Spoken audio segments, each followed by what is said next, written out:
North Bengal animation and film academy present hello doctor অনুষ্ঠানে আপনাদের প্রত্যেককে আমি স্বাগত জানাচ্ছি। করোনা অর্থাৎ কোভিড-19 এর প্রকোপে আজ রাজ্য, দেশ এবং গোটা পৃথিবী গৃহবন্দী। এই গৃহবন্দী অবস্থাতেও করোনা ছাড়াও বহু রোগ এই মুহূর্তে কিন্তু আমাদের সমস্যায় ফেলছে।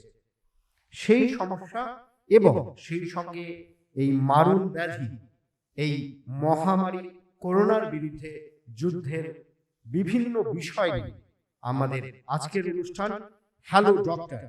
এই উপলক্ষে আমাদের সাথে আজকে উপস্থিত রয়েছেন doctor Pushkar Raj, senior resident, department of medicine, Malbazar super speciality hospital. আমি প্রথমেই মাননীয় ডক্টর পুষ্কর রাজ মহাশয়কে ওয়েলকাম জানাচ্ছি আমাদের অনুষ্ঠানে। North Bengal animation and film academy present hello doctor. আজকে ডক্টর পুষ্কর আমাদের সাথে তার অভিজ্ঞতা এবং আপনাদের বিভিন্ন প্রশ্নের উত্তর এই অনুষ্ঠান থেকে সরাসরি দেবেন। সবার প্রথমেই ডক্টর পুষ্করের কাছে চলে যাব। पुष्कर जी, सबसे पहले तो मैं थोड़ा ये जानना चाहूंगा कि ये जो कोरोना है सबसे ज्यादा इसी के चर्चे हैं, मतलब होना भी चाहिए, सभी को ख्याल में रखना भी चाहिए। मैं जानना चाहूंगा शुरुआत से लेके आज की सिचुएशन के ऊपर अगर आप थोड़ा सा मतलब रोशनी डालें। नमस्कार सौभिक, আমি डॉक्टर पुष्कर राज।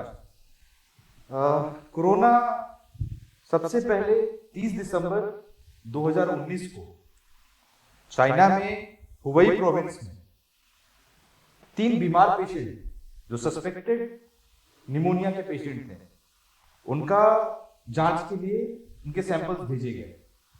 उन 3 सैंपल्स के रिपोर्ट जब आया तो वहां पे जो doctors they were surprised because it was a novel virus and they had an idea about it. उनको कुछ के बारे में थोड़ी जानकारी थी क्योंकि ये जो वायरस था ये एनिमल्स में होता था।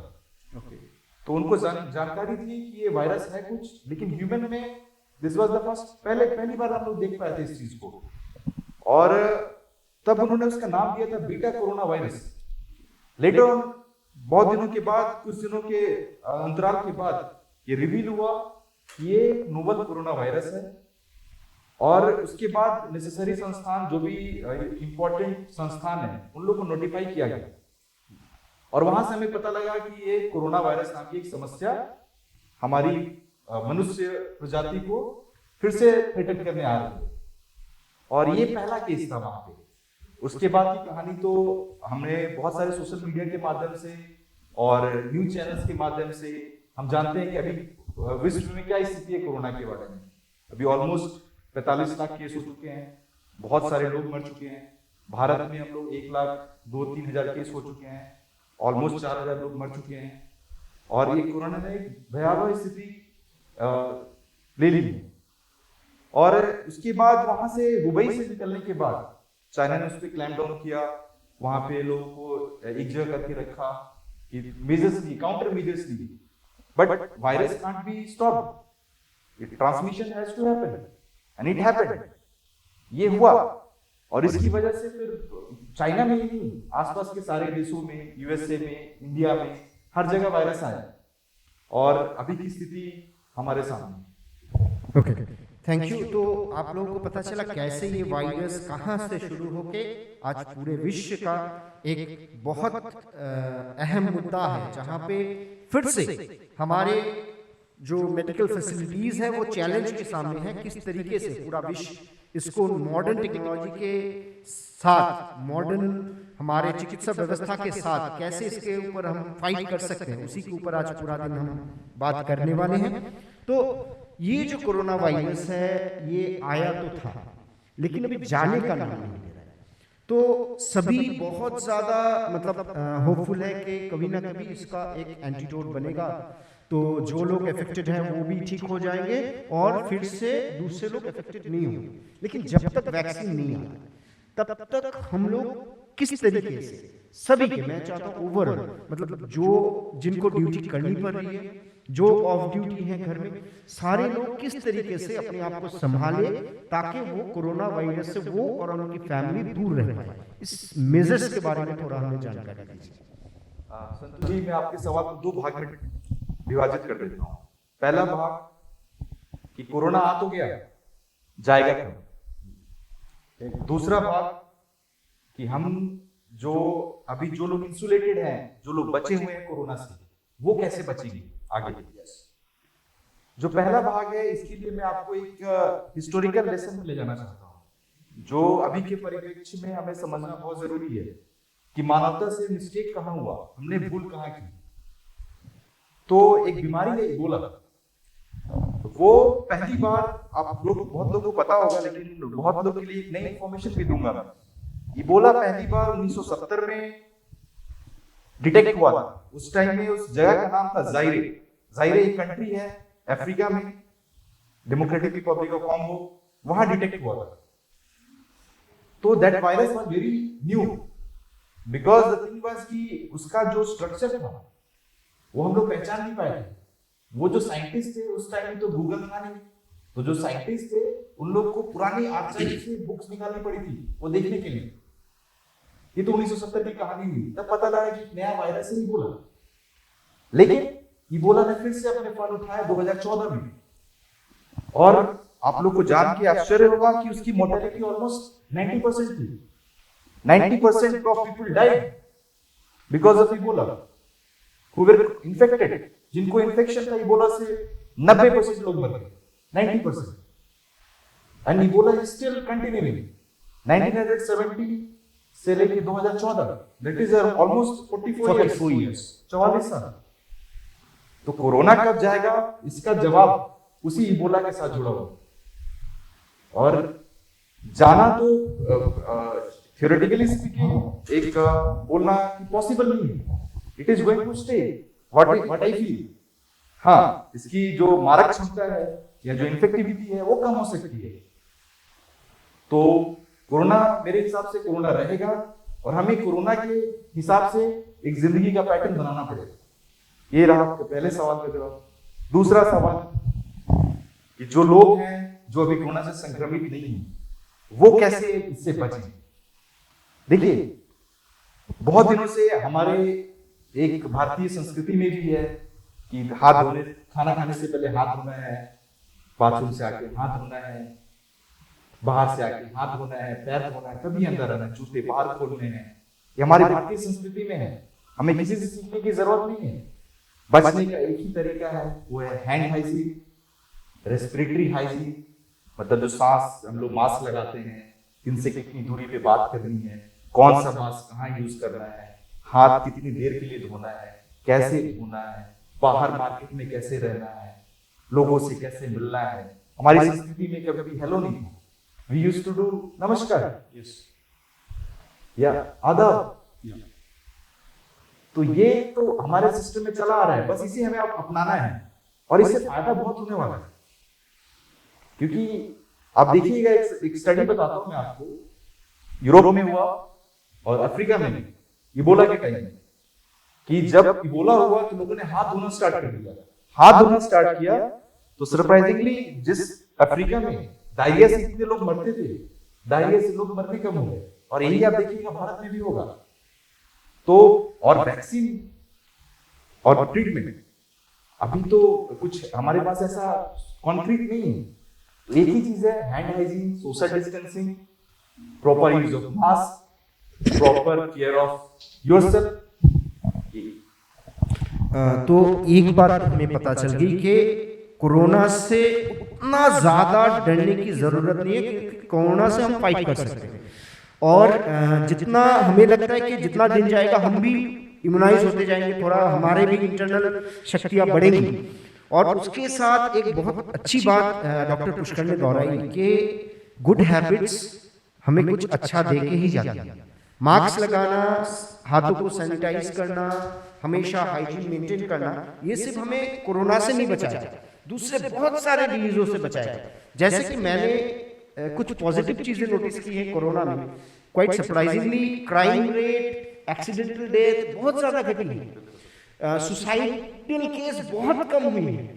तो कुछ ना कुछ पॉजिटिव हर नेगेटिव में रहता है, और हम कोशिश अगर करते रहें और इन्हीं गुड प्रैक्टिस, जैसे कि आपने कहा भारतीय सभ्यता हमें सिखाती है, हमारे सभ्यता के ऊपर जो प्योरली साइंस के ऊपर बेस है, उसी के ऊपर भरोसा अगर हम करते हैं तो कोरोना हमसे ज्यादा भेंट तो नहीं पाएगा। तो अभी मैं और एक जगह पे जाऊंगा, घर के अंदर। देखिए, हम लोग जो बाहर जा रहे हैं आजकल सारी जगहों में, बाहर से अंदर कैसे आना है, क्या क्या मेंटेन करना है, सभी लॉकडाउन में सभी के ड्यूटीज ऑफ, लेकिन घर के महिलाओं का ड्यूटी अभी तक ऑफ नहीं हुआ, बल्कि उनका तो बढ़ गया है। पूरा दिन सब कुछ करने के बावजूद घर की और आस पड़ोस की साफ सफाई भी उन्हीं को करना पड़ता है। यहाँ तक कि जैसे कि हम अगर जाए कि ये जो बहुत सारे लोग बाहर काम करने जाते हैं तो उनका फैमिली का सारा काम वो महिला ही करती है, बाजार जाना, चीजें लाना, घर के आस पड़ोस की साफ सफाई करना। तो इन महिलाओं के लिए, घर के महिलाओं के लिए अगर कुछ स्पेशल टिप्स आप दे दें कि वो कैसे अपने आप को सावधान रखें और सुरक्षित रखें। हमारी संस्कृति में और हमारी जो परंपरा है, महिलाओं का बहुत इंपॉर्टेंट रोल है, बहुत ही महत्वपूर्ण। पहले जब सब कुछ नॉर्मल था, pre corona era, post corona era के बारे में हम बात करेंगे। प्री कोरोना एरा में महिलाओं में बहुत जिम्मेवारी थी। बच्चों को तैयार स्कूल भेजना, पति को स्कूल जहाँ भी जाते हैं वो पढ़ाते हैं, काम करते हैं, वहां भेजना, फिर घर का सारा काम करना, फिर अपना ऑफिस जाना, अगर काम काजी महिला है तो, या फिर जो भी उनके हॉबीज है उसको फॉलो करना। अभी के टाइम में क्या हुआ, एवरीवन इज एट होम, सारे लोग घर पे हैं, और उनका जो दिन में 3 बार खाना या 2 बार खाने का सिस्टम था, अभी 5 बार खाना, 2 बार स्नैक्स। समस्या बढ़ती जा रही है। दूसरी चीजें हैं कि घरेलू वायलेंस, डोमेस्टिक वायलेंस, ये अभी जो स्टडी जा रही है, डोमेस्टिक वायलेंस इंक्रीज, बढ़ा है, बहुत बढ़ गया है। तो इसके लिए बस महिलाओं को सेंसिटाइज होने की जरूरत नहीं है, पुरुषों को सेंसिटाइज होना पड़ेगा। पुरुष को समझना पड़ेगा कि वो महिला जो सुबह से उठ के रात तक काम कर रही है, उसको मदद करने की जरूरत है।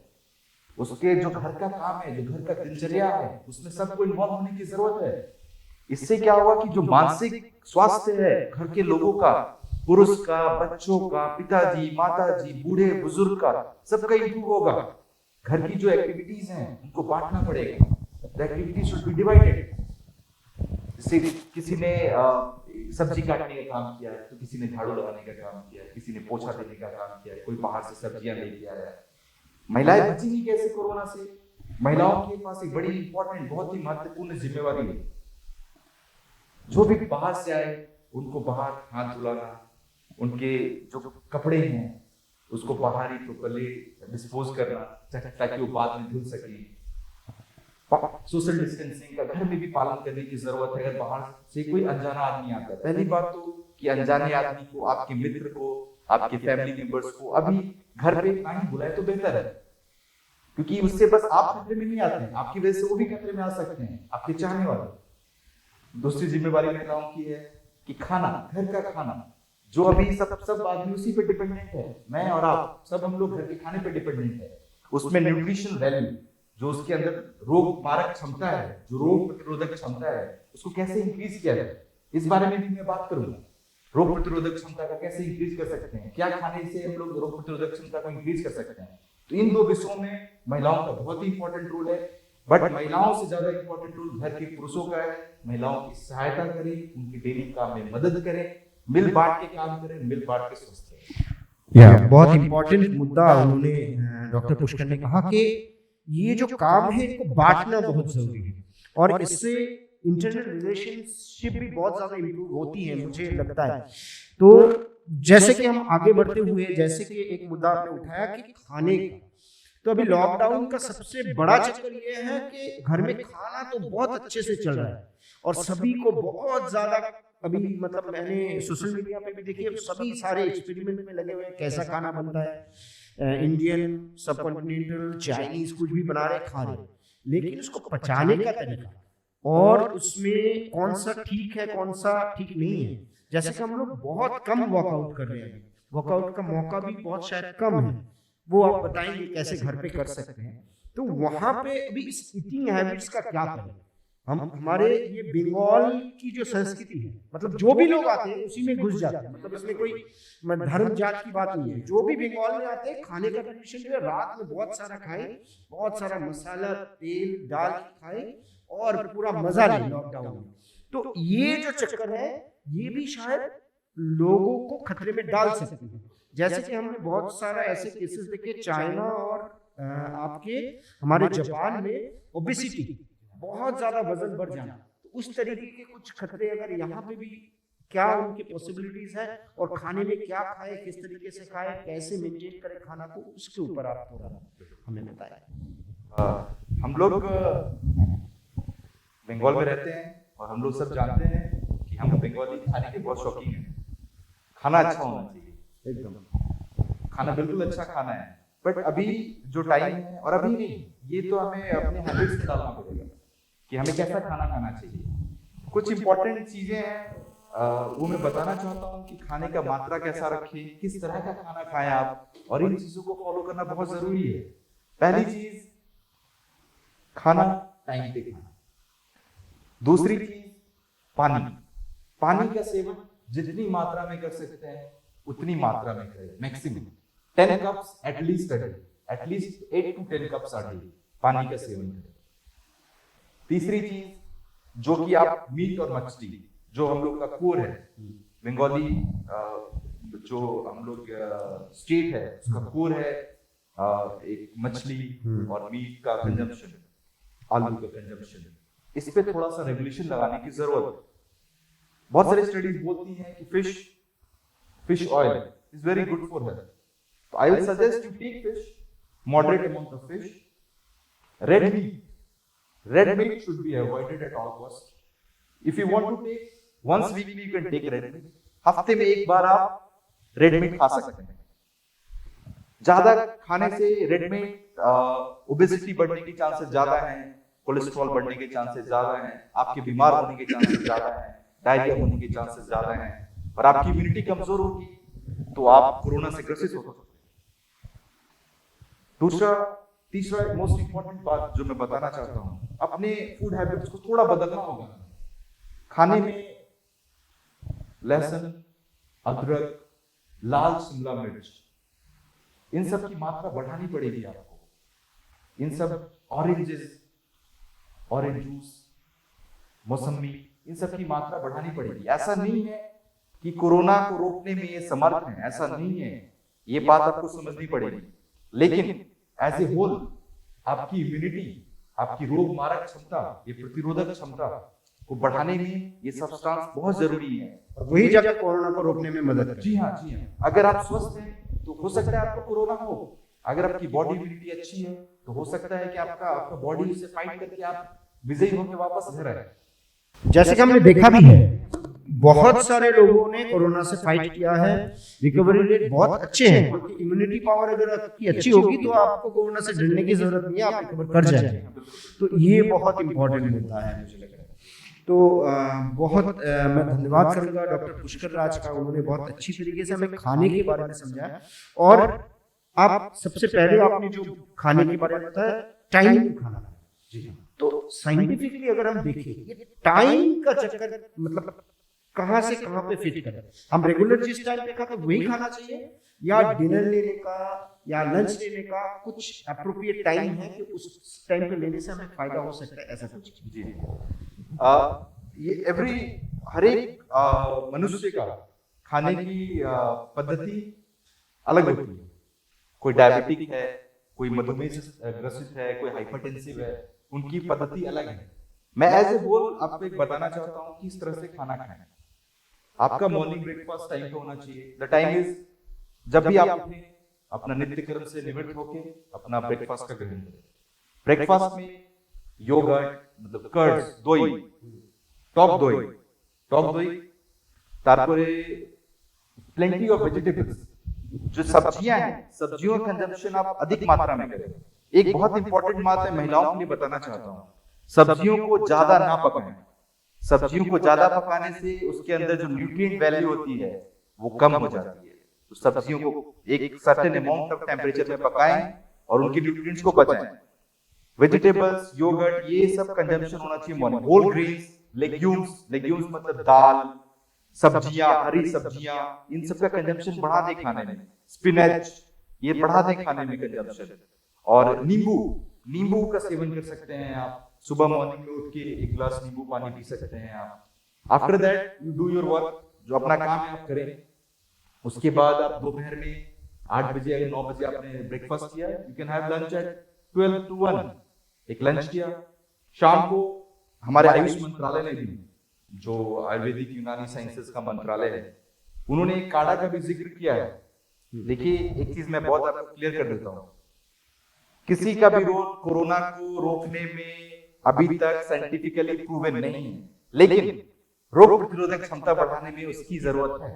वो काढ़ा कैसे बना सकते हैं आप, वो उसमें उन्होंने बताया है। आयुष मंत्रालय के जो जारी डायरेक्टिव्स हैं, दालचीनी, काली मिर्च, सौंठ, अदरक, सूखा हुआ अदरक, आपके तुलसी के पत्ते, इन सब का पाउडर बना के और इनका काढ़ा बना सकते हैं। दिन में 1 से 2 बार अपने स्वादानुसार, अपने बॉडी अनुसार आप इसको ग्रहण कर सकते हैं as a kadha, and it can boost your immunity, they are saying it.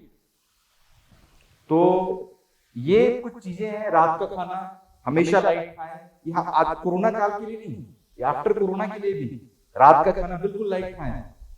रात का खाना एज अर्ली एज पॉसिबल लें। बेसिकली आपको 7 या 8 बजे तक डिनर कर लेना चाहिए।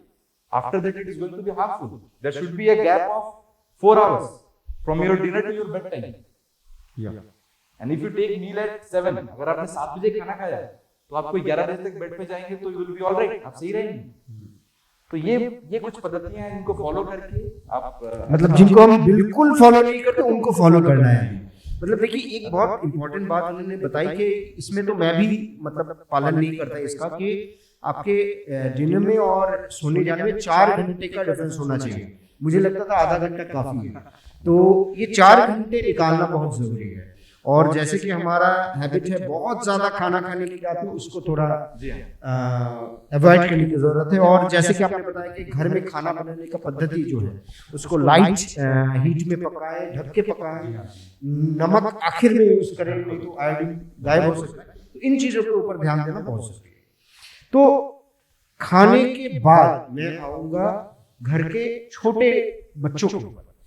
जैसे कि कोरोना तो है, कोरोना के सिम्टम्स जो दिखाई दे रहे हैं कि बुखार, खांसी, सर्दी, ये सब तो है।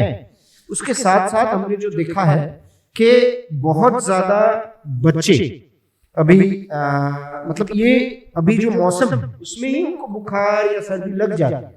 तो पेरेंट्स बहुत भयभीत हो जाते हैं कि इसको कोरोना तो नहीं हो गया, क्योंकि सिम्टम्स एक ही तरह के दिखते हैं।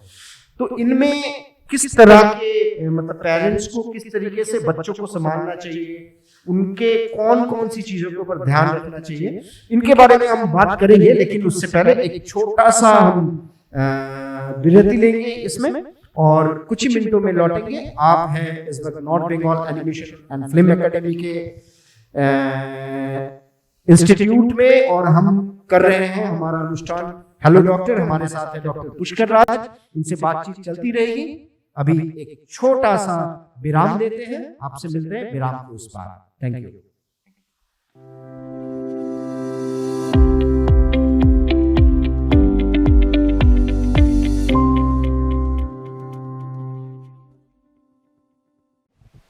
विराम के इस तरफ आप सभी का फिर से स्वागत करते हैं north Bengal animation and film academy present hello doctor के अनुष्ठान में। हमारे साथ बने हैं doctor Pushkar Raj, senior resident department of medicine, Mal Bazar super speciality hospital. आपका फिर से स्वागत करते हैं। तो जिस मुद्दे पे हम लोग ने चर्चा शुरू की थी कि इस कोविड के टाइम पे बच्चों को बुखार या छोटी मोटी बीमारी लगने की चांसेस बहुत ज़्यादा है, क्योंकि बहुत ज़्यादा वेदर भी फ्लक्चुएट कर रहा है, ठंडा गर्म वेदर, और स्किन के कुछ डिजीजेस भी सामने आ रहे हैं, छोटे मोटे डिजीज। तो इस समय चाइल्ड केयर में पेरेंट्स को क्या क्या करना चाहिए, या जो गार्जियन है घर में कौन कौन सी चीज़ों के ऊपर ध्यान देना बहुत ज़रूरी है? बिल्कुल। सबसे इम्पोर्टेंट जो बस बच्चों के लिए नहीं, सबके लिए इम्पोर्टेंट, हैंड हाइजीन। बच्चों को सबसे ज़रूरी है सिखाना, हाथ कैसे धोएं, कितनी देर धोएं, साबुन कैसे लगाएं, कम से कम 20 सेकंड से ऊपर हाथ धोना है। पहली चीज़ बच्चों को यही सिखानी है। दूसरी इम्पॉर्टेंट चीज़ जो पेरेंट्स फेस करते हैं जनरली सोसाइटी में या अपने घरों में, सबसे इंपॉर्टेंट चीज़ है उसमें कि बच्चे स्नैक्स बहुत डिमांड करते हैं एंड दे उनको उनकी इच्छा क्या होती है कि मुझे कुछ नमकीन मिले या बाहर का फ्राइड फूड मिले या फिर स्वीट एंड कोला मिले, कैफीन मिले, ये सब चाहते हैं वो। तो अभी की परिस्थिति में सबसे इंपॉर्टेंट जो चीज़ है बच्चों के लिए कि उनकी इस हैबिट्स को बदलना पड़ेगा हमें। उनको हेल्दी स्नैक्स देना पड़ेगा घर वालों को। हेल्दी स्नैक्स में क्या आता है, आप दही दे सकते हैं उनको, आप बॉइल्ड एग्स दे सकते हैं उनको, ये सब हेल्दी स्नैक्स में आता है। चीज़ दे सकते हैं उनको, ये सब चीज़ें जो है आपको हेल्दी स्नैक्स में आती हैं। उनको टाइम से खाना देना बहुत ज़रूरी है, उनके लिए भी टाइम से खाना देना बहुत ज़रूरी है। उनको घर के काम में लगाना, उनकी जो एक्टिविटीज़ हैं, वो ड्राइंग करना चाहते हैं, उनको ड्राइंग में लगाना, वो कोई रिक्रिएशनल काम करना चाहते हैं, कैरम बोर्ड खेलना चाहते हैं, उनको उस चीज़ के काम में लगाना। बेसिकली उनको इन्वॉल्व करना बहुत ज़रूरी है। अभी आप जानते हैं, हम लोग सब जानते हैं, विद्यालय बंद हैं, बच्चे घर पे हैं, बच्चों की एक टेंडेंसी होती है बाहर जाने की। अगर वो बाहर नहीं जाएंगे तो साइकोलॉजिकली थोड़े डिस्टर्ब होते हैं वो, और वो फिर डिमांडिंग हो जाते हैं पेरेंट्स से। तो पेरेंट्स को समझना पड़ेगा कि बच्चों की साइकोलॉजी है ये, उनको वैसे ही हैंडल करना पड़ेगा, उनके फूड हैबिट्स को बदलना पड़ेगा, हैंड हाइजीन सिखाना पड़ेगा। रही बात, अभी इस सीजन में फ्लू भी बहुत कॉमन है, तो फ्लू और कोरोना में डिफ्रेंशिएट करना और भिन्न भिन्न करना कि ये कोरोना है और ये फ्लू है, बहुत मुश्किल काम है। दोनों के सिम्टम्स एक जैसे हैं। कोरोना में भी बुखार, सिर दर्द, खांसी, सांस कष्ट होती है। सेम चीज़ आपके साथ फ्लू में भी होती है। इस सिचुएशन में आपके पास दो ऑप्शन है। पहला ऑप्शन, अपने नज़दीकी डॉक्टर या school, hospital, sorry, I don't want to see school, I want to say hospital, नज़दीकी अस्पताल, नज़दीकी डॉक्टर, नज़दीकी शिशु रोग विशेषज्ञ से संपर्क करें। अगर ये अवेलेबल नहीं है, आप अस्पताल नहीं जाना चाहते हैं और आप एक सोशल मीडिया यूज़र हैं और आपको वैज्ञानिक पद्धति के बारे में पता है, तो आप टेलीमेडिसिन प्रैक्टिस कर सकते हैं। बहुत सारे डॉक्टर्स हैं जो टेलीमेडिसिन पे अवेलेबल है, आप उनसे संपर्क कर सकते हैं। बहुत सारे डॉक्टर्स हैं जो कुछ चार्ज करेंगे, बहुत सारे डॉक्टर्स हैं जो फ्री में भी देखते हैं। आप उनसे मदद लें, उनकी जो योग्यता है उसका यूज़ करें। लेकिन अगर बुखार आता है, खांसी होती है, सर दर्द होता है, तो ज़रूर अपने डॉक्टर से संपर्क करें। घर में ना रहें, डॉक्टर से संपर्क जरूर करें, या वो टेलीमेडिसिन के माध्यम से हो, घर में बैठे बैठे, या अस्पताल जाके हो। तो ये मूलभूत चेंजेस हैं जो हमें करने पड़ेंगे। एकदम। तो एक बात तो आप लोगों को हमेशा नज़रअंदाज नहीं करनी है कि अगर बुखार होता है तो हमेशा योग्य डॉक्टर के पास ही जाए, जो अवेलेबल है उनके पास ही जाना है, अपने आप से डॉक्टरी ना करें। ये बहुत इंपॉर्टेंट है। और बच्चों के बारे में मैं और एक चीज़ आपके सामने रखना चाहूँगा कि ये जो बच्चे घर में हैं, तो बच्चे बहुत ज़्यादा इरिटेट हो रहे हैं, जैसे कि आपने बताया। तो पेरेंट्स का अभी जो सबसे इजी मुद्दा है, क्या करते हैं, मोबाइल थमा देते हैं। जी हाँ। ये कितना सही है? मोबाइल को हैबिट बन जाती है, क्योंकि मैंने बहुत सारे बच्चे देखे उनको सब कुछ आता है मोबाइल में अभी, मतलब वो पेरेंट्स से ज़्यादा अच्छा उसको यूज़ करना जानते हैं। गेम बोलिए, सब कुछ उनको उसी में आ जाता है। तो ये कहाँ तक सही है या गलत है, इसके ऊपर थोड़ा रोशनी डालिए। आपने एक बहुत ही ज्वलंत मुद्दा उठाया है। ये कोरोना काल से पहले भी था, कोरोना काल के बाद भी मतलब अनफॉर्चुनेटली रहेगा, और अभी शायद और ज़्यादा रेज हो गया। जी हाँ, जी हाँ। बच्चों को मोबाइल स्क्रीन टाइम जिसको हम लोग बोलते हैं। आप एक बहुत ही इंटरेस्टिंग फैक्ट बताता हूँ मैं। अभी हम लोग का screen time more than 4 hours a day है, मतलब 4 घंटे से ज़्यादा हम फ़ोन यूज़ करते हैं एक दिन में, स्क्रीन टाइम।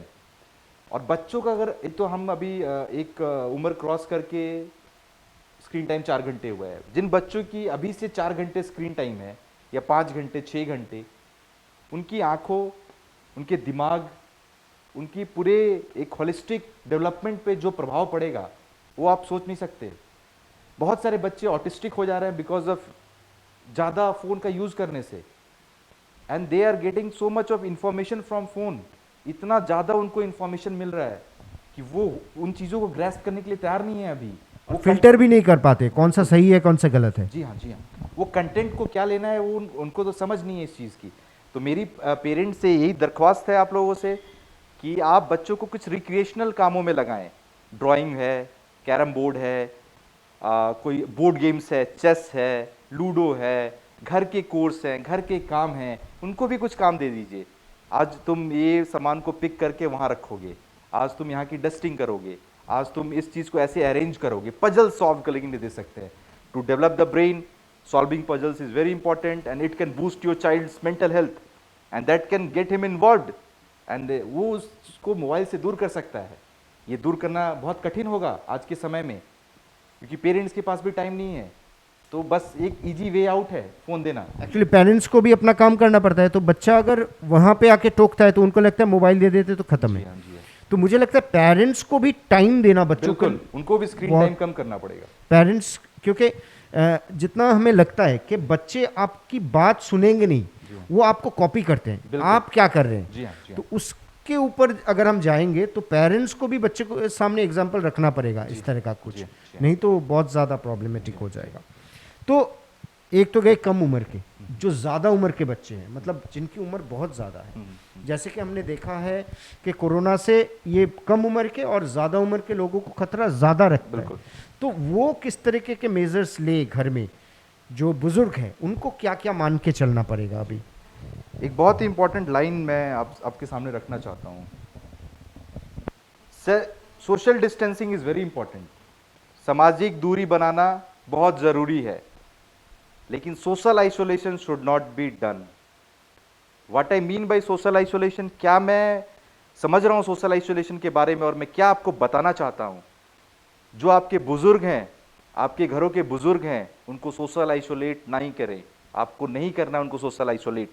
बुजुर्ग बहुत इंपॉर्टेंट पार्ट है और अभी बुजुर्ग सबसे ज़्यादा डरे हुए हैं, क्योंकि न्यूज़ में, पेपर्स में, हर जगह ये इंफॉर्मेशन है कि सबसे ज़्यादा बुजुर्गों के लिए हानिकारक है। Mentally they are very weak and as we all know, हमें सबको पता है इंडिया में घरों में रहने वाले बच्चे कम हो गए हैं, सब बाहर काम कर रहे हैं, उनके माता पिता घर पे हैं, उनके भाई बंधु भी घर पे नहीं हैं, तो माता पिता अकेले हो गए हैं। इस सिचुएशन में जो मेरा सुझाव है आप लोगों के लिए, जो बुजुर्ग आपको दिखे या आपके घर में हो, आपका पड़ोसी हो, एक बार नमस्कार, एक बार हेलो ज़रूर बोले उन्हें। हेलो डॉक्टर आज का प्रोग्राम है हम लोग का, लेकिन hello to your senior citizens, hello to your dad, hello to your uncle, hello to your aunt can do wonders. बहुत चेंज कर सकता है, ये बहुत मूलभूत बदलाव ला सकता है। और वो बुजुर्ग जो है वो आपसे कनेक्टेड फील करेंगे, उनको लगेगा मेरी फिक्र करने वाला कोई है, और ये इससे उनके मानसिक स्वास्थ्य पे बहुत असर आने वाला है संतू जी, बहुत असर आएगा। क्योंकि अगर उन्हें हम घर के कामों में लगा देते हैं कि आज आप बुजुर्ग हैं, आप आज ये कहानी सुनाएंगे बच्चों को, आपकी जीवन से आपने क्या सीखा, ये बच्चों के लिए भी एक लर्निंग लेसन होगा और बुजुर्ग भी अपनी स्टोरी शेयर करके कनेक्ट फील कर पाएंगे बच्चों के साथ। तो ये एक एडल्ट होने के नाते हम लोग का बहुत ही इंपॉर्टेंट रोल है कि बुजुर्ग और बच्चों का कनेक्ट वापस से लाना, दोनों को इन्वॉल्व करना, जिससे दोनों का स्वास्थ्य हेल्दी रहे और दोनों अच्छे से इंटरेक्ट करें, दोनों का मानसिक स्वास्थ्य बेहतर रहे। मेंटली स्वस्थ होना बहुत ज़्यादा ज़रूरत है, बहुत ज़रूरी है। और जैसे कि मैं फिर आपकी पुरानी बातों को दोहराना चाहूँगा कि हमारे कल्चर में है ये। जी हाँ, बुजुर्ग बच्चों को कहानी सुनाएंगे, उनको मोटिवेट करेंगे, और कहीं ना कहीं हमने भी सुना है, लेकिन आज के जनरेशन में ये न्यूक्लियर फैमिली में थोड़ा बहुत मिसिंग है। जो कोविड हमको सिखा रहा है, फिर से अपने गुड प्रैक्टिस में जाओ, बिल्कुल, आइसोलेशन मत करो, फिर से सोशल बनो। जी हाँ। मतलब लॉकडाउन ने हमें फिजिकली मतलब डिस्टेंस मेंटेन पे बाध्य किया है, लेकिन सिखाया है हम रिलेशंस को कैसे फिर से बुने नई तरीके से, ताकि उनके वैल्यूज़ को बच्चों को भी फिर से लगे हाँ ये चीज़ें अच्छी हैं, इनका हमें भी पालन करना चाहिए, नहीं तो कहीं ना कहीं पे गैप बनेगा। तो बहुत अच्छे सुझाव हमें मिले यहाँ डॉक्टर पुष्कर राज से। तो अभी हम थोड़े क्वेश्चन आंसर के ऊपर जाएंगे। जैसे कि हमारे लाइव स्ट्रीमिंग चल रही है, तो वहाँ पे बहुत सारे क्वेश्चन एक के बाद एक आ रहे हैं। तो जैसे कि बहुत सारे लोग अभी भी उनको स्पेशल ड्यूटी में है, जैसे आप डॉक्टर हैं तो आपको अपना ड्यूटी करना ही, आपके ऊपर लॉकडाउन के बाद और ज़्यादा प्रेशर है काम का। ऐसे बहुत सारे हैं, पुलिस वाले हैं, आर्मी वाले हैं, जिनको अभी भी मतलब घर से बाहर आके काम करना पड़ रहा है। तो कितना डिस्टेंस सेफ है, कहाँ तक जाए या ना जाए तो क्या करे, इस तरीके के बहुत सारे क्वेश्चन आ रहे हैं। अगर आप उसके ऊपर थोड़ा गौर फरमाएं। सबसे इम्पॉर्टेंट मुद्दा आपने लास्ट में बोला, distance, safe distance. Safe distance जो साइंटिफिकली प्रूवन है वो 1 मीटर का है। 1 मीटर ऑलमोस्ट 3.25 फीट्स। बट जो हम लोग फॉलो कर रहे हैं अभी 6 फीट की दूरी बना के रखें, चाहे वो आप शॉपिंग करने जा रहे हो, चाहे आप कहीं ट्रैवल कर रहे हो, चाहे आप सब्जी मार्केट में हो, चाहे आप फिश मार्केट में हो, चाहे अस्पताल की लाइन में हो, चाहे गैस की लाइन में हो, जहाँ भी हो आप 6 फीट की दूरी फॉलो करें। क्योंकि ये जो वायरस है ये ड्रॉपलेट से फैलता है। अगर कोई आदमी, कोई स्त्री इन्फेक्टेड है तो ये वायरस, चूंकि साइज में बड़ा वायरस है, ये काफ़ी दूरी तक ट्रैवल नहीं कर सकता। ये आपके सरफेस पे आ जाता है तो हाथ के कांटेक्ट से आता है डायरेक्ट। अगर आप उससे 1 मीटर की कम की दूरी में होंगे तो फिर डायरेक्ट इनोकुलेशन होने के चांसेस ज़्यादा हैं।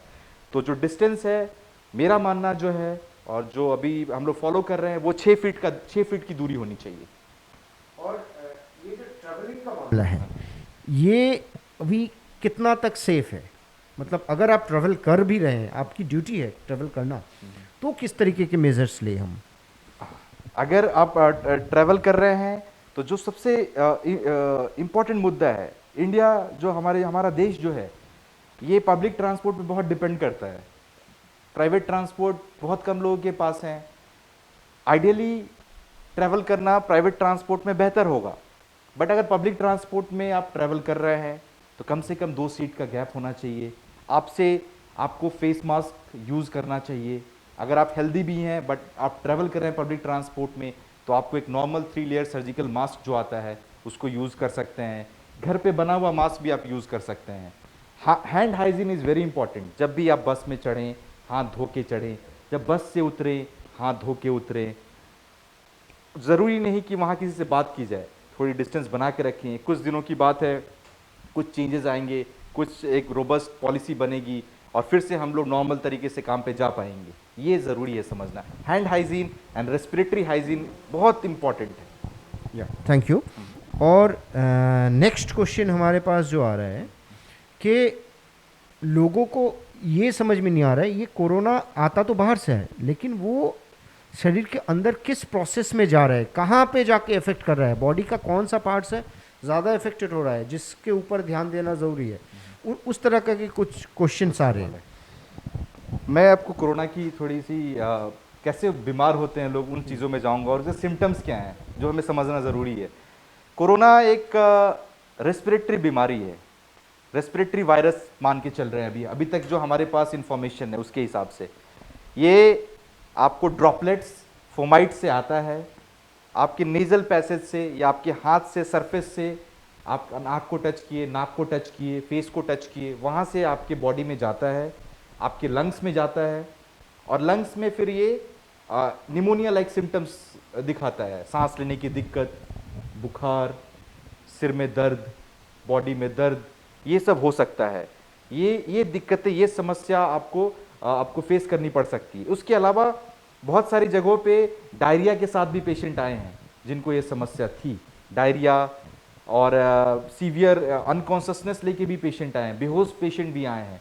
तो ऐसा नहीं है कि बस लंग्स को इफेक्ट करता है, या आपके आंतड़ियों को भी इफेक्ट कर सकता है, आपके ब्रेन को भी इफेक्ट कर सकता है, आपके हार्ट को भी इफेक्ट कर सकता है, आपके ब्लड में भी इफेक्ट कर सकता है। तो ये मल्टी सिस्टम डिजीज़ है। बस हमें जो पता है, जो जनरल पब्लिक को पता है कि बस ये सांस लेने की दिक्कत, बुखार और सर्दी और खांसी ये होता है, लेकिन डायरिया भी इसका एक इम्पॉर्टेंट सिम्टम्स है और severe headache is very important symptom. Severe body एक, आपके अगर शरीर में बहुत ज़्यादा दर्द है, आप कहीं बाहर से आए हैं, आपसे कोई मिला है बाहर का, तो आपको इस चीज़ का ध्यान देने की बहुत ज़रूरत है। Okay, thank you. तो इनके फैलने के चांसेस जो है वो अभी तक जो हमने देखा है, जहाँ तक नॉर्मल पब्लिक को मालूम है कि ये एक से दूसरे इंसान को फैलता है, लेकिन बहुत सारे जगहों में ऐसे भी हमने, असल में सोर्सेस मुझे पता नहीं है, लेकिन सोशल मीडिया पे जिन चीज़ों का जिक्र हमेशा से होता रहा है कि कहीं पे शेरों में भी देखा गया है, कहीं पे बिल्लियों में, कहीं पे बर्ड्स में देखा गया है, तो ये कहाँ तक सही है और ये एनिमल्स के द्वारा फैल सकता है या नहीं, इसके ऊपर कुछ टिप्पणी अगर कर सके। बहुत ही आपने एक बहुत ही अहम सवाल किया है। हम जिस सोसाइटी में रहते हैं, हमारे सोसाइटी में पेट्स बहुत हैं, dogs, cats, and we love them, and they are the one of the most sufferers right now. Stray dogs are the worst suffering lot right now. सबसे ज़्यादा फर्क उन्हें ही पड़ा है. मैं एक आपके सवाल के साथ एक और सवाल जोड़ना चाहता हूँ. हेमंत छेत्री एक वेटनरी स्टाफ है, उनका भी एक सवाल था मेरे से. इस प्रोग्राम में आने से पहले उन्होंने मेरे से संपर्क किया और बोला, डॉक्टर साहब ये जो है ये कुत्ते, बिल्ली, गाय को हो सकता है या नहीं हो सकता है, और उनसे हमें हो सकता है या नहीं हो सकता है. तो उनके सवाल का जवाब मैं आपके माध्यम से देना चाहता हूँ. हेमंत जी, कोरोना के कुछ केसेस मिले हैं जो ह्यूमन से, मनुष्य से जानवरों में होता है.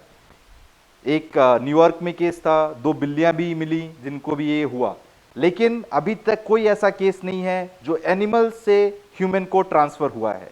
प्रैक्टिकल सिचुएशन में, लेबोरेटरी सिचुएशन में, मतलब एक प्रयोगशाला में एनिमल टू एनिमल ट्रांसफर हुआ, लेकिन एनिमल टू ह्यूमन ट्रांसफर अभी तक नहीं हुआ है. तो कृपया करके अपने जो पशु हैं उनको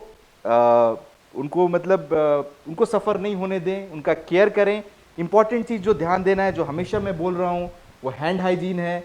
वो लिक नहीं करें आपको, उनसे थोड़ी दूरी बना के रखें, लेकिन आप निश्चिंत रहें, अभी तक जानवरों से मनुष्य में कोई कोरोना का इन्फेक्शन नहीं आया है. कुत्ते, बिल्ली जो पालतू जानवर हैं हमारे, उनसे. तो एक बात तो साफ है कि बहुत सारे, जैसे कि खाने में भी, मतलब जैसे हमारा मीट का कंजम्पशन था, तो बहुत सारे ऐसे मिसकंसेप्शन कि मुर्गी से आ सकता है, फिर जो रेड मीट है वहाँ से आ सकता है, ऐसे बहुत सारे मिसकंसेप्शन आए हुए हैं. तो आपका आंसर एकदम साफ है. आप लोगों को भी मैं बताना चाहूँगा कि उस तरीके का कोई भी केस अभी तक नहीं है. अगर होता है तो इंफॉर्मेशन आ जाएगा. तो जैसे कि आपने कहा कि ऐसे बहुत सारे क्वेश्चन है आपके पास, तो मैं जानना चाहूँ ऐसे कुछ क्वेश्चन अगर आप हमारे सामने रखें जो इम्पोर्टेंट हैं, उसका आंसर हमारे दर्शकों को भी मालूम पड़े, तो ऐसे कुछ आंसर आप हमारे सामने रखें, क्वेश्चन और आंसर. सबसे पहला सवाल मैं लूँगा लेफ्टिनेंट कर्नल राठौर का. वो माल बाजार में हैं. उनका कुछ सवाल था कि कोरोना का फैटेलिटी रेट क्या है, पहला सवाल था उनका. दूसरा सवाल था कि चूंकि उनके माता पिता बुजुर्ग हैं, तो वो बाहर निकलेंगे तो क्या चांस है उनको इन्फेक्ट होने का, और कब तक हम ये सोच सकते हैं कि ये कोरोना चला जाएगा. तो मिस्टर राठौर, आपके सवाल का जवाब आज मैं इस माध्यम से देना चाहता हूं. फैटेलिटी रेट कोरोना का 3% के अराउंड है, मतलब 100 में से 3 आदमी की मृत्यु हुई है, लेकिन ये country to country, state to state, place to place vary करता है. राठौर साहब, दूसरा जो मैं आपको बताना चाहता हूं राठौर साहब, वो ये है कि कोरोना कब जाएगा, इसका जवाब मैंने इबोला के कॉन्टेक्स्ट में दे दिया है. ना अभी तक इबोला समाप्त हुआ है, ना अभी तक HIV समाप्त हुआ है, ना अभी तक हेपेटाइटिस समाप्त हुआ है. हमारे पास वैक्सीन्स हैं, कुछ मेडिसिन्स हैं, कंट्रोल कर पाए हैं. तो कोरोना कब जाएगा ये बोलना मेरे लिए पॉसिबल नहीं है, और अभी किसी के लिए भी पॉसिबल नहीं है. ऐसा भी हो सकता है कि कोरोना कभी ना जाए और हमें कोरोना के साथ जीने की आदत डालनी पड़े. तीसरा सवाल आपका राठौर साहब कि पेरेंट्स अगर बाहर जाते हैं तो कितने सुरक्षित हैं. बूढ़े लोगों में संक्रमण का चांस ज़्यादा है. बूढ़े लोग जो साथ में डायबिटिक हैं, हाइपरटेंसिव हैं, किडनी की समस्या है, उनमें भी संक्रमण का चांस ज़्यादा है. बाहर जाएं, हाथ धोएं, प्रॉपर सोशल डिस्टेंसिंग मेंटेन करें, respiratory hygiene, health hygiene, hand hygiene को फॉलो करें और संक्रमण से बचाएं. कोशिश करें कि अपने व्हीकल में बाहर जाएं अगर कर सकते हैं तो, नहीं तो अननेसेसरी बाहर जाने की ज़रूरत नहीं है. अभी इस काल में अननेसेसरी डॉक्टर्स के पास विजिट करने की भी ज़रूरत नहीं है. अगर कोई समस्या है, डॉक्टर से टेलीमेडिसिन के थ्रू संपर्क करें. ज़्यादा समस्या है तो ज़रूर अस्पताल जाएं. ये पहला सवाल मैंने लिया. दूसरा सवाल मिस्टर संदीप सिंह रिस्सम है, सोशल वर्कर, एक जम्मू से. उनका कुछ सवाल है. उन्होंने सवाल किया था कि कोरोना उनके लंग्स में कैसे आया. तो इसका जवाब मैंने दिया पहले वाले सेक्शन में. आपके हाथ से या आप क्लोज कांटेक्ट में आए, वो फोमाइट्स आपके नाक के अंदर गया और वो लंग्स में ट्रांसफर हुआ. और उनका दूसरा सवाल था, is a person immune for life, if a person is immune for life once corona occurs or once corona he gets corona. जैसे हमारे बहुत सारे बीमारी होते, मतलब हम सोचते हैं कि एक बार होने के बाद वो और नहीं होगा। नहीं होगा, नहीं होगा। बहुत ही बढ़िया सवाल है संदीप जी आपका। संदीप जी, इस सवाल का जवाब ऐसा है कि ऐसा बहुत सारे केसेस जो हैं कि जो री इन्फेक्ट हुए हैं, सेकेंडरी अटैक हुआ है उन पे, तो ऐसा बोलना कि कोरोना एक बार हो जाए और दोबारा नहीं होगा, ऐसा बोलना अभी के जो हमारे पास डाटा है, जो 40 लाख लोग इफेक्टेड हुए, जो डाटा हमारे पास आया है, बोलना मुश्किल है कि आप इम्यून हो गए हैं। हाँ, एक सर्टेन लेवल ऑफ एंटीबॉडी बनती है आपके शरीर में जो आपको बचाती है, बट ये बोलना कि आपको दोबारा नहीं होगा, इसके लिए भी डाटा हमारे पास कम है और आपको थोड़ा देर इंतजार करना पड़ेगा। फिर हम आपके साथ फिर से जुड़ेंगे और बताएंगे कि वाकई में ये आपको प्रोटेक्शन देती है या नहीं। ऐसे बहुत सारे केसेस शायद हम लोगों ने देखा भी है, रिपोर्टेड जी भी हाँ, है कि बिल्कुल। Secondary एक बार attack। इम्यूनी मतलब पूरा वो ठीक हो गए, फिर से उनको बिल्कुल, अफेक्टेड हो गए हैं। ऐसे बहुत सारे हैं। तो आप लोग हैं हमारे साथ North Bengal animation and film academy present hello doctor में हमारे साथ बने हुए हैं डॉक्टर पुष्कर राज। एक छोटा सा विराम लेते हैं और मिलते हैं विराम के उस पार। आप लोग बने रहिए हमारे साथ।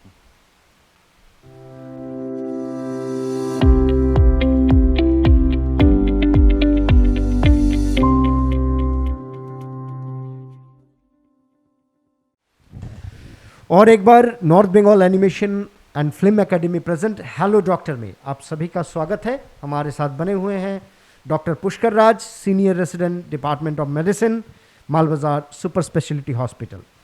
तो जहां हम लोग थे कि बहुत सारे लोगों के बहुत सारे क्वेश्चंस हैं, तो मैं चाहूँगा फिर से आप उन्हीं क्वेश्चंस के ऊपर जाएं जो क्वेश्चन शायद उनके माध्यम से बहुत दूसरे लोगों को भी आंसर पहुंचाएगा। एकदम एकदम। तीसरा सवाल लूंगा मैं मिस्टर अलग विश्वास। ये सीनियर सिटीजन है और रिटायर्ड मैन, माल बाजार के रहने वाले हैं। इनका सवाल था कि कोरोना जो हम लोग साबुन से हाथ धोते हैं तो कितनी देर में कोरोना मर जाएगा, वायरस अगर कांटेक्ट में आएगा। बहुत ही बढ़िया सवाल, एक्सपीरियंस स्पीक्स। तो इसका जवाब है मिनिमम हाथ धोने की जो पद्धति है उसको 20 सेकेंड मिनिमम करें। 6 स्टेप्स हैं हाथ धोने के, उसको आप ऑनलाइन देख सकते हैं, आप उसके पोस्टर्स अवेलेबल हैं, उसको देखिए और मिनिमम 20 सेकेंड जरूर हाथ धोएं।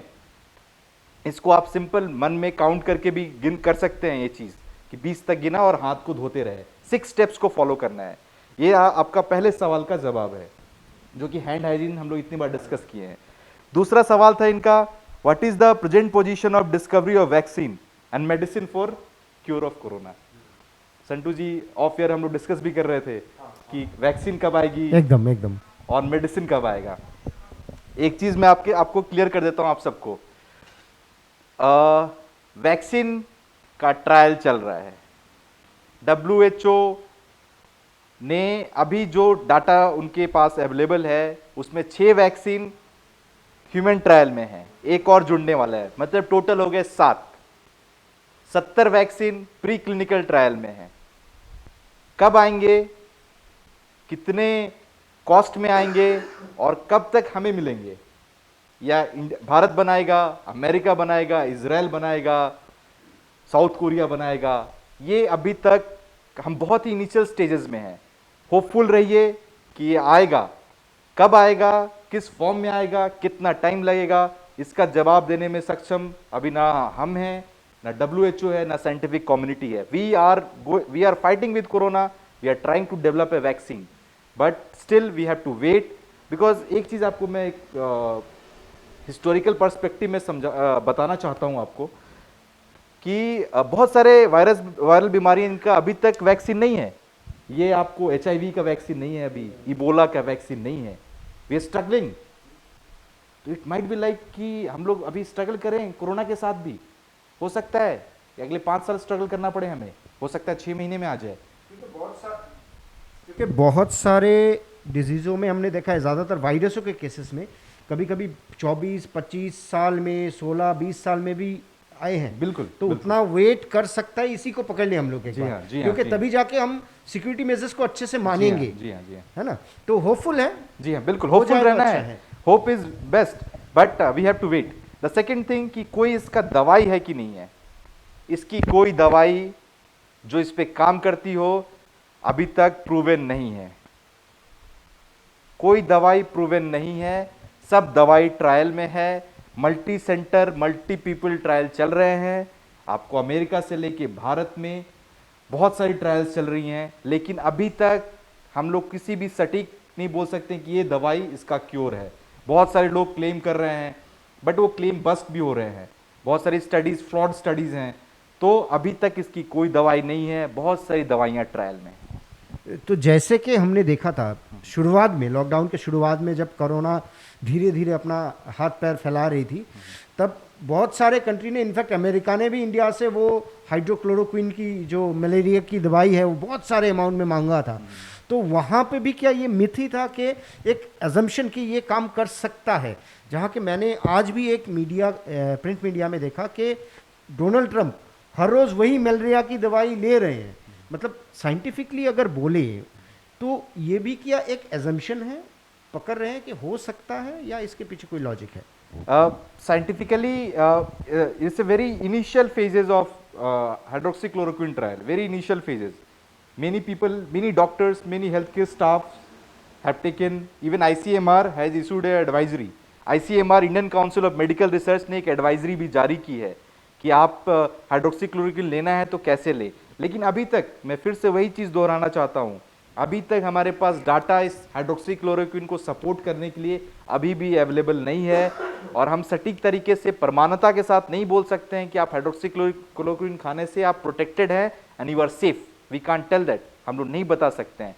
तो ये जवाब मिस्टर अलग विश्वास, होपफुली मैं आपको आंसर कर पाया इस चीज़ का। ओके, तो नेक्स्ट क्वेश्चन की तरफ चलते हैं। जी हाँ,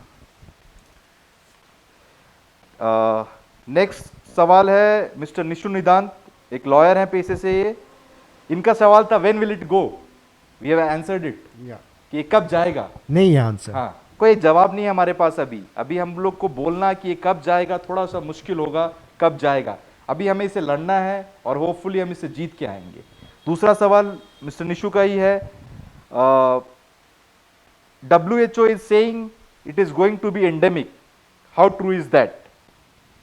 I think कि WHO ने बस बोला है कि हो सकता है पैंडेमिक से एंडेमिक हो जाए और ये फिर हमारे सोसाइटी में रह जाए, ऐसा निशु जी बोल रहे हैं। तो व्हाट इज, मतलब पैंडेमिक तो सभी को मालूम है, तो व्हाट इज एंडेमिक? मतलब endemic is like, pandemic means it is actually comes from a Greek word which means कि it is affecting all the people.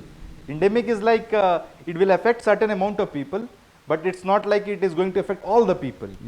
तो मतलब it's little milder form of a pandemic kind of thing, ऐसा समझिए हम इसे।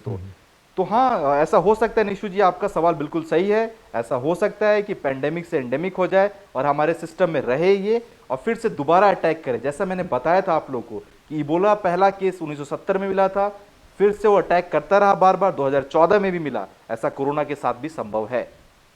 जी हाँ, तो और कुछ सवाल ले जी लेते हाँ, हैं। एक और सवाल लेते हैं हम। ये मिस्टर सुमित बंसल, एक बिजनेसमैन है। इनका कहना है कि हम जब बाहर से आते हैं तो तुरंत कपड़ा साफ करें या नहीं करें, या कैसे करें? ये इंपॉर्टेंट मुद्दा बहुत है, ज्वलंत सवाल है, बहुत बढ़िया सवाल है। कितना मिस्टर कपड़ा सुमित, धोए? हाँ, कितना कपड़ा धोए? देखिए सुमित जी, अगर आप बाहर पब्लिक प्लेसेस पे जाते हैं, आप लौट के आते हैं, तो आइडियली आपको अपने हाथ धोने पड़ेंगे। आपने जो कपड़ा पहना है ऊपर का, उसे निकालना पड़ेगा। उसको आप गर्म पानी से फॉर एटलीस्ट 5 मिनट सोक करके रखें, at least 5 minutes. Supposedly should be like 10 minutes, 10 minute तक उसको डुबा के रखना है गर्म पानी में डिटर्जेंट के साथ। फिर उसको धोएं, उसको धूप में सुखाएं, उसको प्रेस करके फिर आप यूज़ कर सकते हैं। हाँ, ये बिल्कुल सही है, बाहर का कपड़ा पहन के अंदर घरों में प्रवेश ना करें। इससे बेहतर ये होगा, इससे अच्छा आपको ये इंफॉर्मेशन और अच्छा आप जो बच सकते हैं जिन चीज़ों से। आपके घरों में बच्चे हैं, आपके घरों में बुजुर्ग हैं जो कि मोर ससेप्टेबल हैं, तो आपकी ये छोटी सी सूझबूझ से हो सकता है कि जो आपके ऊपर फोमाइट्स आए हैं, जो ड्रॉपलेट्स आपके शरीर पे गिरे हुए हैं, वो बाहर रह जाएं और अंदर आ ही ना हो। और अच्छा हो आप बाहर जाए ही ना, बिल्कुल, बहुत इमरजेंसी की सिवा जी हाँ, अभी ना निकले। एकदम, मैं यही आपके साथ सबसे एग्री करता हूँ इस चीज़ में। यही सबसे बड़ी चीज़ है जी हाँ, कि अभी ना हम लोगों को छोटे छोटे माइनर्स चीज़ें भी लग रही है बहुत ज़्यादा इंपॉर्टेंट। जी हाँ, जी हाँ, क्योंकि एक मेंटल इशू भी आता है, जितना मुझे समझ में आया है कि मेंटल इशू बहुत ज़्यादा इफेक्ट कर रहा है कि ये करे, जाए, देख के आए कौन क्या कर रहा है। ऐसे बहुत सारे क्यूरियोसिटी अभी एडल्ट्स में भी आ रहे हैं, तो उस क्यूरियोसिटी में ही घर से निकल रहे हैं। थोड़ा सा अभी शायद पेशेंस की ज़रूरत है। तो हमने बहुत सारे आंसर्स तो दिए, लेकिन लगभग हम अनुष्ठान के आखिरी चरण में पहुंच चुके हैं। तो मैं जानना चाहूँगा कि कोरोना भयावह पेंडेमिक है अभी भी, लेकिन लोकल डॉक्टर्स ने अपना अपना नुस्खा निकाला हुआ है, मतलब जिन्होंने डॉक्टर की पढ़ाई नहीं की लेकिन अपने से नुस्खे निकाल रहे हैं हर रोज़। गर्म पानी से कुछ ले लो तो ठीक हो जाएगा, अदरक वाली चाय पी लो ठीक हो जाएगा, ये खा लो वो खा लो, तो इससे नहा लो, दो पूजा कर लो। ऐसे बहुत सारे मिथ पूरे भारतवर्ष में, पूरे वर्ल्ड में चल रहे हैं। तो मैं चाहूँगा इनको आप एक जोरदार धक्का दें साइंस के हिसाब से। ये सेक्शन को जो हम लोग अभी करेंगे, इसका नाम हम लोग देंगे myth buster. We are going to bust the myths. जो झूठी भ्रांतियां फैलाई गई हैं उनको हम नकारने वाले हैं। साइंटिफिकली जो डाटा हमारे पास है, हम ये नहीं बोल रहे हैं कि वो सही नहीं है, हम ये बोल रहे हैं साइंटिफिकली ये अभी तक प्रूव नहीं हुआ है।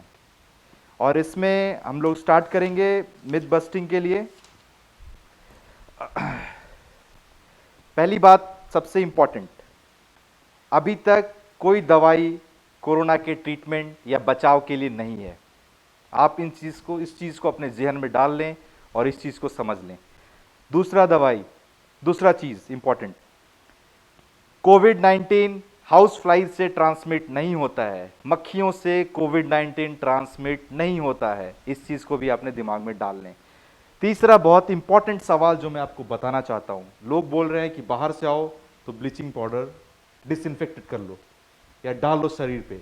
आई एम टेलिंग यू, मैं आपको एक चीज़ बता दूँ, spraying and introducing bleaching powder or another disinfectant into your body will not help remove corona. It will cause you more harm. Don't do it. Don't take बहुत it. सारे serious skin disease हो सकते हैं। जी हाँ, बिल्कुल बिल्कुल बिल्कुल संतोष जी, आप सही हैं इस मामले में। और applying hot pepper to your soup or other meals does not prevent or cure कोविड-19. You can do it for your choice. It might have some initial benefits, but it does not prevent COVID-19. There is no scientific basis to it. ये 4 हो गए। एक और चीज़ जो हमारे यहाँ बहुत भ्रांति फैली हुई है कि धूप में बैठेंगे तो कोरोना नहीं होगा, धूप में 4 घंटे बैठना चाहिए, धूप में 2 घंटे बैठना चाहिए, बहुत सारा विटामिन डी ले लेंगे बहुत तो सारा विटामिन पूरा वहीं पे कोरोना मार देंगे। ये बिल्कुल गलत है। इट डज नॉट प्रिवेंट, ये ना उसको प्रिवेंट करता है ना उसको क्योर करता है। ये ना कोरोना को बचाता है, कोरोना से बचाता है, ना कोरोना को क्योर करता है। ठीक, इसलिए इस चीज का ध्यान दें आप लोग। हाँ, इस चीज को करें आप, क्योंकि विटामिन डी आपको चाहिए आपकी इम्यूनिटी को बूस्ट करने के लिए, बट कोरोना से आपको प्रोटेक्ट नहीं करता है। इस चीज को ऐसा नहीं है कि ये करने के बाद आप एकदम उस फॉल्स सेंस ऑफ सिक्योरिटी में आ जाए कि मैं तो कोरोना से मुक्त हूं और मुझे कोरोना होगा नहीं। ऐसा ना करें और निकल लिए बाजार के लिए। एकदम एक गलत होगा बिल्कुल। एक और बहुत इंपॉर्टेंट इंटरेस्टिंग चीज मैं बताता हूं आपको। कुछ दिनों पहले ही चला था कि अपनी सांस रोकें और 20 सेकंड तक रोक लिए तो आप कोरोना से फ्री हैं, आपको कोरोना नहीं होगा। नहीं रोक पाए तो अब भी हो जाएगा शायद। हाँ, और ऐसा एक चला था, ये बिल्कुल गलत है। ऐसा अगर आप 10 सेकंड रोके, 20 सेकंड रोके, 40 सेकंड रोके, कुछ फर्क नहीं पड़ता इन चीजों से।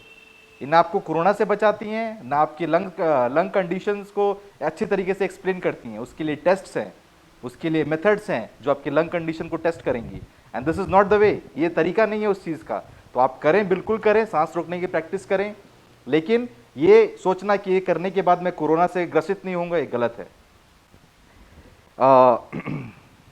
एक और चीज है कि लोग बोल रहे हैं कि इंडिया में हॉट एंड ह्यूमिड क्लाइमेट है तो कोरोना कम हो जाएगा। हाँ, ठंडे में से ही आता है, यहाँ पे बनता नहीं है। जी हाँ, ये भी एक मिथ है। It can be transmitted in this climate also. और यहाँ पे ऐसा नहीं है कि हॉट एंड ह्यूमिड है तो कम हो जाएगा, हॉट टेम्परेचर बढ़ने से कम हो जाएगा। ये भी एक मिथ है। जो हमारे पास डाटा है ये यही सपोर्ट कर रहे हैं अभी तक। हाँ, कुछ स्टडीज आई हैं जो बोलती हैं कि नहीं, देयर आर चांसेस कि हॉट होने के बाद वो गिर जाता है कोरोना होने के चांसेस, बट इसको प्रमाणित करने के लिए हमारे पास सफिशिएंट डाटा नहीं है। और WHO यही बोल रहा है कि नहीं, ऐसा कुछ भी नहीं है, ये हर क्लाइमेट में हो रहा है और क्लाइमेट से कोरोना का इफेक्ट अभी तक हम लोग समझ नहीं पाए हैं। और स्टडीज की जरूरत है। जी हाँ, जी हाँ। एक और चीज़, एक बहुत इंपॉर्टेंट चीज़ बताता हूँ मैं आपको संतू जी। जो आप देखे होंगे कि थर्मल गन यूज करते हैं। हाँ हाँ हाँ, कोरोना, तो बहुतों को लगता है कि ये उसी से पता चल कोरोना जाएगा। टेस्ट हो गया। एक चीज मैं आपको समझाना चाहता हूँ, हर लोग को समझाना चाहता हूँ। थर्मल गन, जो गन जैसा आप देखते हैं, जो कि आपके बॉडी का तापमान चेक करता है, वो कोरोना टेस्ट नहीं है। ये अपने भाई बंधु बहनी सबको बताएं ये चीज़, वो कोरोना का टेस्ट नहीं है, वो आपका बुखार है या नहीं है बस उसको चेक करता है। कृपया करके उसे कोरोना टेस्ट ना समझें। कोरोना का सिम्टम होने पे अस्पताल आएं, अपने डॉक्टर से संपर्क करें। एक और चीज़, सबसे इंपॉर्टेंट जो चीज़ है वो है vitamin C and its role या इन प्रिवेंटिंग कोरोना। सभी ने घर में स्टॉक बना के रखा है विटामिन सी का। You won't get capsule vitamin C in normal medical shops. This is an issue. It has been raised by many people. बहुत लोग इसको किए हैं। देखिए विटामिन सी का रोल है आपके रेस्पिरेटरी, जो आपके सांस लेने की जो म्यूकोसल लेयर है उसको हेल्प करती है रीजनरेट करने में। वो आपको बॉडी को सर्टेन इम्यूनिटी देती है। बट इसका रोल कोरोना में है कि नहीं है ये हम नहीं बोल सकते हैं, और अभी तक कोई डाटा नहीं है हमारे पास जो बोलता हो सॉरी विटामिन सी आपको कोरोना से बचाती है। विटामिन सी लें आप, ऑरेंजेस ले सकते हैं, मौसमी ले सकते हैं, ग्रेप्स ले सकते हैं, नींबू ले सकते हैं, लेकिन ये आपको कोरोना से बचाएगी अगर ये सोच के आप ले रहे हैं तो आप बिल्कुल गलत हैं। ऐसा ना सोचें।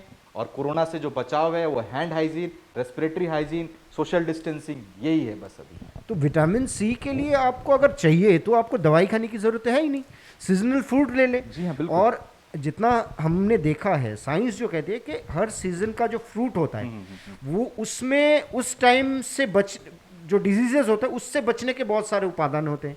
तो सीजनल फ्रूट अपने आप को और स्ट्रांग बनाने के लिए, ताकि अगर भगवान अगर आपको कोरोना हो जाए तो आप उससे फाइट कर पाए। जी हाँ, बिल्कुल। लेकिन अगर आप ये सोच के ले रहे कि इससे आप पूरा एकदम बर्मा बना लिए, जी हाँ। बुलेट प्रूफ जैकेट, कोरोना आएगा लग के नीचे गिराएगा, ये बेकार की बातें हैं। तो अभी तक ऐसी कुछ भी प्रूव नहीं है। तो मैं सभी से अनुरोध करूंगा फिर से, बहुत सारे मिथ्ये हैं और हर रोज जहां पे भी 2-3 आदमी जुट जाए वो अपने आप से अपने घर से 5 किलोमीटर दूर में एक नया कोरोना पेशेंट ढूंढ लेता है हमेशा से। जैसे कि लास्ट इंटरव्यू में हमारे साथ सुप्रिंटेंडेंट साहब थे, उन्होंने साफ तरीके से कहा है अभी तक लगभग 1000 के आसपास टेस्ट हुए हैं, इस हॉस्पिटल के अंडर में अभी तक कोरोना पॉजिटिव नहीं है। बिल्कुल। तो मिथ में न जाए, कहीं पे भी न जाए। अगर कोई पॉजिटिव है तो उसको ऐसी नज़र से ना देखे कि वो टाइम बॉम्ब है। बिल्कुल। आप सिर्फ उसको मौका दे कि वो भी ठीक हो जाए और फैले भी नहीं। जी हाँ। जो गवर्नमेंट कहना चाह रही है कि आप उस बीमारी से लड़े, ना कि बीमार से, तो ये बहुत ज़रूरी है, क्योंकि उसने खुद अपने आप में तो कोरोना बनाया नहीं होगा, कहीं ना कहीं से आया होगा। तो उससे उसको फाइट करने में उसको मेंटल सपोर्ट करें। और एक बहुत इंपॉर्टेंट मुद्दा मुझे जो लगता है कि जो हमारा कॉन्स्टिट्यूशन हमें जो राइट्स देता है कि प्राइवेसी राइट्स, यहाँ पे बहुत ज़्यादा वायलेट हो रहा है कि कोई भी पॉजिटिव है या नहीं उसके ऊपर क्वेश्चन नहीं आता, उसका नाम से फेसबुक व्हाट्सएप में आ जाता है ये पॉजिटिव है। तो ये एक कॉन्स्टिट्यूशनल राइट है जिसको हम वायलेट कर रहे हैं।